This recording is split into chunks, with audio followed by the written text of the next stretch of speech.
I thought it was time to give you a channel update. We have reached the release candidate stage of the 1.22 update for Vintage Story, and it seems a good moment to pause and reflect on what I'm doing. Basically, I did not mean to spend so much time going through the update. I had envisaged that I would just do a couple of update videos and then go back to my single player world. Life has not worked out like that, because this update is huge. It's absolutely enormous. Tyrone says it's the biggest update they've ever done, and that is absolutely true. So I have spent over 31 hours in this world. That's real life hours. In the meantime, my poor single player world has been neglected. Now, those of you who've followed me for a long time will know how much I love that world. It's only the 7th map I have ever played since I've been playing Vintage Story. So it's, and that's single player map. So it's quite a long-standing map for me. I'm just coming up to 400 hours. And I had always thought that 400 hours was a good place to stop. I had intended to immediately start another world with the 1.22 update.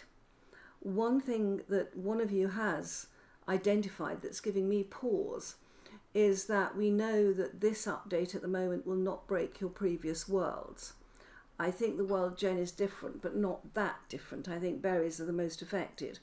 However, they have not managed to get rivers going yet. They're still working on it, and I think that's a good decision, not to put something in that's sort of half there or half built, but to actually put something in that is a good system, particularly with world generation.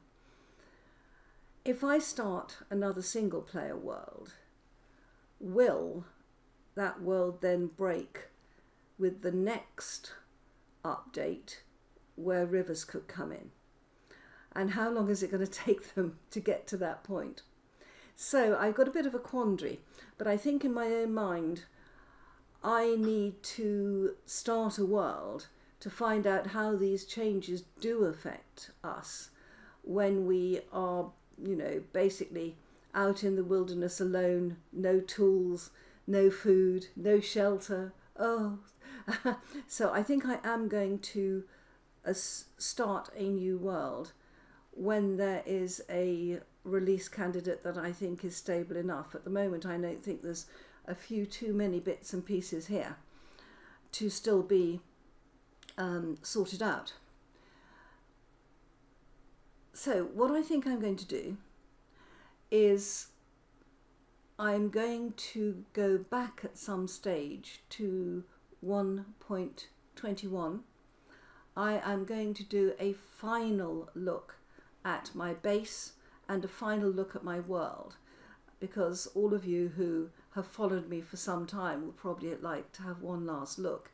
And those of you who have just subscribed to me recently may never have seen me actually play the game without doing these updates, and you'll be able to see what I'm actually capable of in terms of building a base.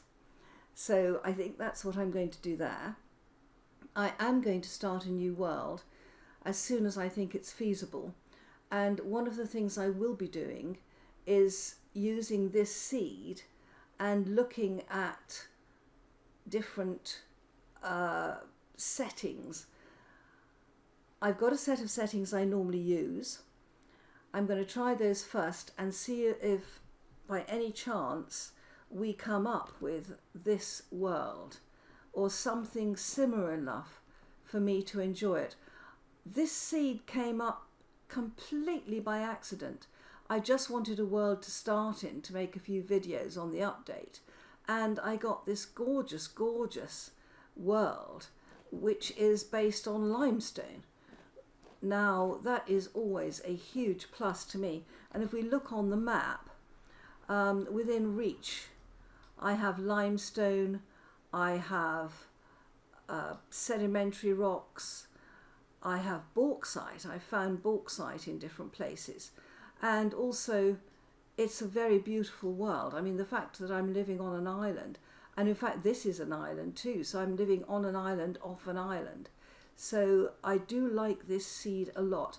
Many of you have been asking me for the seed, and at this point in time my answer is I'm sorry, I'm going to play it myself, because once I gave out my seed at the beginning of a map, and I had so many people trying to be helpful saying, oh, if you go to so and so you'll find this, if you go to so and so you'll find that, and it was quite frustrating because I felt there was nothing new to find because everyone else had explored the map before me. So I won't be giving out this seed until I've decided whether to play it or not. If I decide not to play it, I will give it out. But if I do decide to play it, you will only get it at the end of the playthrough. That's the way life goes, I'm afraid. Anyway, so that's what I'm going to use for a seed. I will have to try out different settings to work out whether it does work, but I will be using my normal settings for the amount of water and the amount of land. I will go through those at a later date. On a different note, I will be still playing on a server that I play with my friends, which is the Forged in Time server. And I just play there basically to chat and to have a good time. I do put up videos on it occasionally, and I shall still be putting up those occasional videos. I don't know whether they will change that server to 122 or not. It's a slightly different feel to it, but that's one that I will keep playing on. So I will have a single player and a server player going for Vintage Story. I have a secret vice, and that is playing Stardew Valley. I absolutely love it. And I know that there is an update coming in Stardew Valley, and it's going to be the 1.7 update. I think I am very, very likely to do another playthrough of Stardew Valley if that 1.7 update comes through. So that's another thing I might be doing. In the meantime, if I do start another world and there are other updates, I will always keep you informed on the updates. So my friends, those are my thoughts at the moment. I think that one of the things that's taken me completely by surprise is the amount of new things that have happened here. Many of them will affect early gameplay, so I think that starting a new world fairly swiftly when I've got the seed sorted out is the way to go. Well, my friends, that's just a short channel update.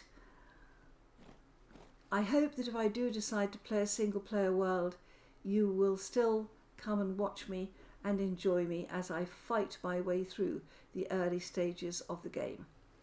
Bye bye, my friends.